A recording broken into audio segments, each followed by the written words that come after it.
아멘. 우리들에게 주시는 하나님의 말씀은 창세기 10장 1절부터 32절까지의 말씀 보도록 하겠습니다.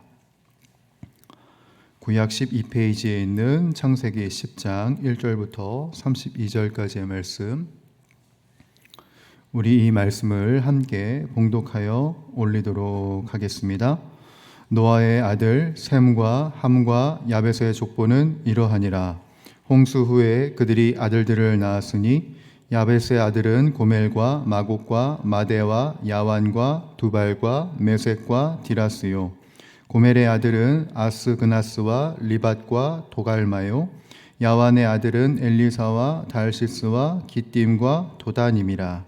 이들로부터 여러 나라 백성으로 나뉘어서 각기 언어와 종족과 나라대로 바닷가의 땅에 머물렀더라. 함의 아들은 구스와 미스라임과 붓과 가나안이요. 구스의 아들은 스다와 하윌라와 삽다와 리아마와 삽드가요. 라아마의 아들은 스다와 드단이며, 구스가 또 니므롯을 낳았으니 그는 세상의 첫 용사라. 그가 여호와 앞에서 용감한 사냥꾼이 되었으므로 속담에 이르기를 아문은 여호와 앞에 니므롯같이 용감한 사냥꾼이로다 하더라. 그의 나라는 시나을 땅의 바벨과 에렉과 악갓과 갈레에서 시작되었으며, 그가 그 땅에서 아수르로 나아가 니느웨와 르호보딜과 갈라와 및 니느웨와 갈라 사이에 레센을 건설하였으니 이는 큰 성읍이라. 미스라임은 루딤과 아나밈과 르하빔과 납두힘과 바스아 가슬루힘과 갑도림을 낳았더라. 가슬루힘에게서 블레셋이 나왔더라. 가나안은 장자 시돈과 헷을 낳고 또 여부스 족속과 아모리 족속과 기르가스 족속과 히위 족속과 알가 족속과 신 족속과 아르와 족속과 스말 족속과 하맛 족속을 낳았더니 이후로 가나안 자손의 족속이 흩어져 나아갔더라. 가나안의 경계는 시돈에서부터 그라를 지나 가사까지와 소돔과 고모라와 아드마와 스보임을 지나 라사까지였더라. 이들은 함의 자손이라. 각기 족속과 언어와 지방과 나라대로였더라. 셈은 에벨 온 자손 조상이요 야벳의 형이라. 그에게도 자녀가 출생하였으니 셈의 아들은 엘람과 아수르와 아르박삿과 룻과 아람이요. 아람의 아들은 우스와 훌과 게델과 마스며, 아르박삿은 셀라를 낳고 에벨은 두 아들을 낳고 하나의 이름을 벨렉이라 하였으니 그때의 세상이 나뉘었으며, 벨렉의 아우의 이름은 욕단이며, 욕단은 알모닷과 셀렙과 하스마웻과 예라와 하도람과 우살과 디글라와 오발과 아비마엘과 스바와 오빌과 하윌라와 요밥을 낳았으니 이들은 다 욕단의 아들이며, 그들이 거주하는 곳은 메사에서부터 스발로 가는 길의 동쪽 산이었더라. 이들은 셈의 자손이니 그 족속과 언어와 지방과 나라대로였더라. 이들은 그 백성들의 족보에 따르면 노아 자손의 족속들이요, 홍수 후에 이들에게서 그 땅의 백성들이 나뉘었더라. 아멘. 예, 고생하셨습니다. 네. 우리가 함께 읽은 창세기 10장은 우리들이 읽은 바와 같이 노아 자손들의 족보입니다. 사실 우리들이 성경을 읽다가 족보를 만나게 되면 참 읽기가 어렵고 지루하게 느껴질 때가 참 많습니다. 왜냐하면 읽기도 너무 어렵고 그리고 생소한 이름들이 나열되어 있기 때문이죠. 하지만 이 지루해 보이고 어려워 보이는 이름들의 나열 속에 하나님이 얼마나 성실하신 분이신지가 드러나 있습니다. 어제 읽었던 창세기 9장 1절을 보게 되면 하나님께서 홍수 심판 직후에 생육하고 번성하여 땅에 충만하라고 약속을 하셨습니다. 오늘 우리가 읽은 이 10장은 그 약속이 역사 속에서 그대로 이루어졌다는 것이 드러나는 구절이라고 이야기할 수 있겠습니다. 본문을 보게 되면 야벳, 함, 셈의 자손들이 70개의 민족을 이룹니다. 이것은 하나님께서 약속을 지키시는 분이시면서 동시에 인류를 다시 번성케 하시는 은혜의 하나님이시다라는 게 바로 이 족보를 통해서 보이게 되는 것입니다. 다만 오늘 본문에서 우리들이 놓치지 말아야 할 분명한 포인트가 있는데, 그게 뭐냐면 하나님이 베푸신 은혜 속에서 우리들은 무엇을 선택하면서 살아가고 있느냐를 우리들에게 보여줍니다. 어느 누군가는 하나님이 베푸신 은혜를 은혜롭게 사용을 합니다. 그런데 어느 누군가는 그 은혜를 그릇되이 사용합니다. 창세기 10장은 이 두 가지의 대조를 통해서 우리의 삶의 방식이 어떤지 생각해 보게 하지요. 바라건대 오늘 이 시간이 우리들의 삶을 재조정하는 시간이 될 수 있기를 주님의 이름으로 간절히 축복합니다. 자, 먼저 8절과 9절을 살펴보도록 하겠습니다. 자, 8절과 9절. 자, 함께 읽어볼까요? 시작. 구스가 또 니므롯을 낳았으니 그는 세상의 첫 용사라. 그가 여호와 앞에서 용감한 사냥꾼이 되었으므로 속담에 이르기를 아문은 여호와 앞에 니므롯같이 용감한 사냥꾼이로다 하더라 라고 되어 있습니다. 노아의 족보에 니므롯이라는 인물이 등장을 합니다. 성경은 그를 가리켜서 세상의 첫 용사라고 불렀습니다. 그는 힘이 센 장사였고 용감한 사냥꾼이었죠. 본문에 기록되어 있는 여호와 앞에서 용감한 사냥꾼이라는 말은 딱 보기에는 긍정적인 의미로 보이지만, 그러나 하나님 보시기에 훌륭했다라는 의미가 결코 아닙니다. 하나님 앞에서도 거들먹거리면서 자신의 힘을 과시하는 교만한 자였다라는 것이 본래의 의미입니다. 그것을 확인할 수 있는 부분이 무엇이냐면, 니므롯은 하나님이 주신 땅으로 흩어져서 곳곳에 은혜를 끼치는 것을 선택하지 않습니다. 그가 결정하는 것은 뭐냐면 자신의 뜻과 맞는 사람들을 규합해서 자기만의 제국을 건설하고 자신의 이름을 높이려는 결정을 합니다. 사실 니므롯의 모습은 세상이 추구하는 성공한 자의 모습과 꼭 같습니다. 여러분, 사람을 규합하는 게 그냥 아무 사람이나 다 됩니까? 결코 그렇지 않습니다. 매력이 있는 사람, 뭔가 끌리는 것이 있는 사람이어야지만이 많은 사람들을 규합할 수 있고요. 여러분, 제국을 만든다는 것이 아무나 가능합니까? 이건 아무나 가능하지 않습니다. 강한 통솔력이 있어야 하고요. 그에 뒷받침하는 강한 힘이 있어야 됩니다. 니므롯은 바로 그러한 달란트와 그러한 좋은 은혜가 있었다는 것이에요. 그러나 그 좋은 달란트를 가지고 하나님을 드러내지 못한다면 하나님이 보시기에 심히 좋은 사람이 아니라 하나님이 보시기에 걱정스러운 사람, 하나님이 보시기에 좋지 않은 사람에 불과한 것입니다. 그래서 오늘 본문은 여호와 앞에 니므롯같이 용감한 사냥꾼이라는 이 표현을 통해서 이것을 비꼬듯이 지적을 하는 것이죠. 그리고 동시에 하나님도 우리의 결정과 우리가 선택한 그 삶이 정말 온전한가, 하나님 앞에서 정말 바른가, 하나님의 은혜를 은혜롭게 사용하는가를 지적하고 계시는 것입니다. 그렇다면 우리들은 어떤 삶의 방식을 선택해야 할까? 그것을 살펴보기 위해선 우리들은 니므롯 말고 족보의 다른 수많은 이름들이 어떻게 나열되어 있는지를 살펴봐야 합니다. 그 중에 제가 21절만 한번 읽어보려고 하는데, 여러분 보십시오. 21절엔 이런 구절이 있습니다. 셈은 에벨 온 자손의 조상이요 야벳의 형이라 그에게도 자녀가 출생하였으니 라고 되어 있습니다. 그리고 그 뒤에 나열된 사람들을 보게 되면 여러분, 특별한 설명이 있습니까? 없습니까? 특별한 설명이 없습니다. 그저 누가 누구를 낳고 어디에 살았더라 라는 기록만 계속 나열되어 있는 것이에요.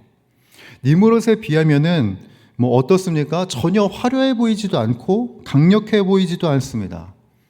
그냥 평범해 보이죠. 그런데 여러분, 하나님의 역사가 바로 그런 사람들을 통해서 흘러가고 이어지고 있었다는 것을 우리들은 눈치를 채야 합니다. 여러분, 우리가 이것을 보면 무엇을 알 수 있겠습니까? 여러분, 11장을 통해서 보게 되겠지만 이 평범해 보이는 족보의 끝에 믿음의 조상 아브라함이 등장하고, 그리고 이 아브라함의 족보가 다윗으로 예수 그리스도로 연결이 됩니다. 이것을 통해 우리들이 알 수 있는 것은 하나님 앞에 온전한 삶은 어떠한 삶인가? 니므롯과 같은 삶인가? 아니면 평범한 그 자리에서 내 자리, 내 삶에서 최선을 다해 하나님을 바라보는 사람인가? 이런 질문을 우리들에게 남겨주고 있지요. 사랑하는 주의 권속들, 우리가 살아가는 세상은 니므롯과 같이 되어야 한다는 분위기를 조장합니다. 더 강해져야 하고, 더 화려해야 하고, 세상에서 용사 소리를 들어야 성공한 인생 같이 보이는 것이지요. 그래서 우리들은 내 힘이 빠지면 불안해하고, 내가 화려해 보이지 않고 뭔가 초라해 보인다 생각되면 낙심하기가 십상입니다. 그러나 여러분, 분명히 우리들이 기억해야 할 것은 하나님은 니므롯을 사용하지 않으셨고, 하나님의 말씀에 묵묵히 순종하며 하루를 살아내는 그 한 사람 한 사람을 통해 일하셨다는 것을 우리들은 기억해야 합니다. 저는 여러분들에게 이렇게 질문을 드려보고 싶습니다. 여러분, 지금 여러분은 무엇을 결정하고 계십니까? 앞으로의 삶을 위해 무엇을 결정하실 예정이십니까? 이 질문에 온전한 대답을 할 수 있는 저와 여러분들이 될 수 있기를 간절히 소원합니다. 말씀을 마무리합니다. 오늘 32절은 이렇게 마치는데요. 여러분, 32절 함께 읽어봅니다. 시작. 이들은 그 백성들의 족보에 따르면 노아 자손의 족속들이요 홍수 후에 이들에게서 그 땅의 백성들이 나뉘었더라. 아멘. 이 나뀜은 하나님이 주신 은혜가 동일하게 주어졌음에도 불구하고 누군가는 은혜롭게, 누군가는 자기 뜻대로 사용함으로써 나뉘어지게 되었습니다. 오늘 하루 여러분은 어떤 모습으로 살아가실 생각이십니까? 저는 이 시간 저와 그리고 우리 주의 권속들에게 하나를 권면합니다. 내 힘과 능력을 과시하면서 나만의 성을 쌓는 세상의 용사가 되려고 애쓰지 않기를 바랍니다.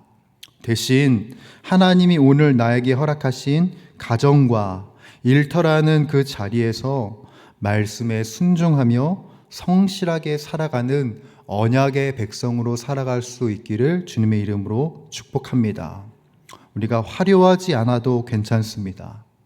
남들이 알아주는 용사가 아니어도 괜찮습니다.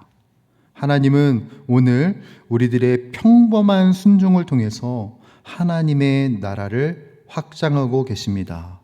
오늘 하루 나의 힘을 빼고 하나님의 인도하심을 따라 살아가는 그 복된 날을 우리 모두가 영위할 수 있기를 간절히 소원하고, 그리고 우리를 통해서 일하실 그 주님을 매일같이 만나며 만끽할 수 있는 저와 우리 모든 주의 권속들의 삶이 되시기를 주님의 이름으로 간절히 축원합니다. 기도하겠습니다.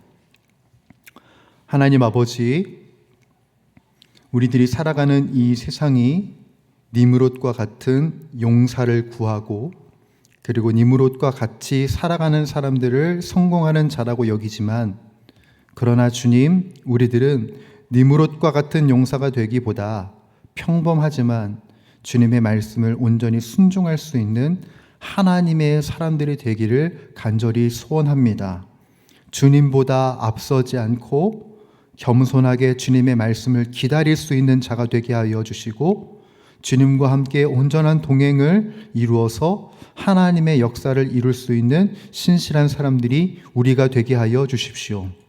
그래서 우리 가운데 역사하시는 하나님이 얼마나 위대하신지, 얼마나 강대하신지, 얼마나 아름다우신지를 밝히 드러낼 수 있는 우리의 삶이 되게 하여 주옵소서. 세상을 살아가다 보면 나도 모르게 니므롯과 같이 살아가는 것이 중요한 가치처럼 여겨질 때가 사실 우리들에게도 생기게 됩니다. 그러나 주님이 약속하신 그 은혜가 우리들에게 얼마나 부요한지 바라보고 믿음으로 확신할 수 있는 담대함이 우리들에게 있게 하여 주옵시고, 어떠한 상황 속에서도, 수많은 유혹 속에서도 신실하신 주님의 언약을 붙들고 살아가는 언약의 백성들이 우리 용인영락교회 권속들의 인생이 되게 하여 주시옵소서. 그래서 예수 그리스도의 생명의 역사를 아름답게 이어갈 수 있는 우리 모두가 다 되게 하여 주옵소서. 우리 주 예수 그리스도의 이름으로 간절히 기도드립니다. 아멘. 이 시간 주님 가르쳐 주신 기도 함께 드리도록 하겠습니다. 하늘에 계신 우리 아버지, 아버지의 이름을 거룩하게 하시며 아버지의 나라가 오게 하시며 아버지의 뜻이 하늘에서와 같이 땅에서도 이루어지게 하소서. 오늘 우리에게 일용할 양식을 주시고 우리가 우리에게 잘못한 사람을 용서하여 준 것 같이 우리 죄를 용서하여 주시고 우리를 시험에 빠지지 않게 하시고 악에서 구하소서. 나라와 권능과 영광이 영원히 아버지의 것입니다. 아멘. 이 시간들이 함께 기도하며 나가도록 할 때 하나님 아버지, 우리들이 세상의 화려함과 세상의 부유함을 따라가는 것이 아니라 평범하지만 그러나 일상 속에서 주님의 약속을 붙들며 살아가는 신실한 주의 사람들이 다 되게 하여 주옵소서.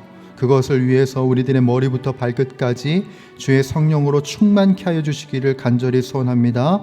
우리들에게 마땅히 기도할 바를 알게 하여 주시고 우리들에게 약속하신 그 주님의 은혜를 깊이 알게 하여 주셔서 우리들의 일상에 모든 것을 합력하여 선을 이루시는 하나님의 하나님 되심을 경험하는 이 한날이 되게 하여 주옵소서.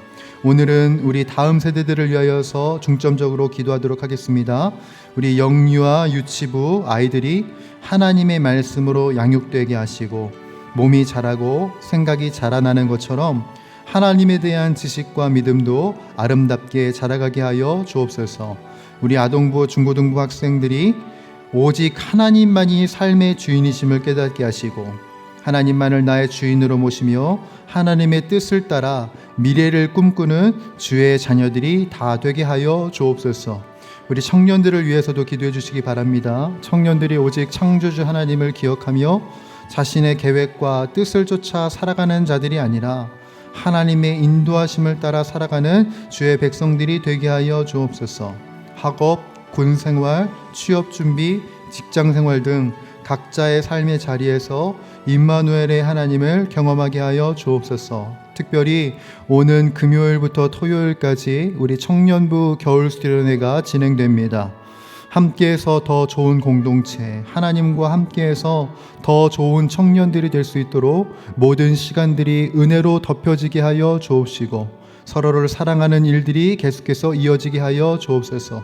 우리 연약해져 있는 환우들을 위하여서 또 여러분들이 가지고 나오신 각자의 기도 제목들을 우리 하나님께 간구하며 이 시간 간절히 주님 앞에 기도하며 나가도록 하겠습니다. 사랑이 많으신 주님, 오늘도 은혜로 우리들을 베푸시며 오늘도 주님의 사랑으로 우리들을 충만케 하여 주시니 감사합니다.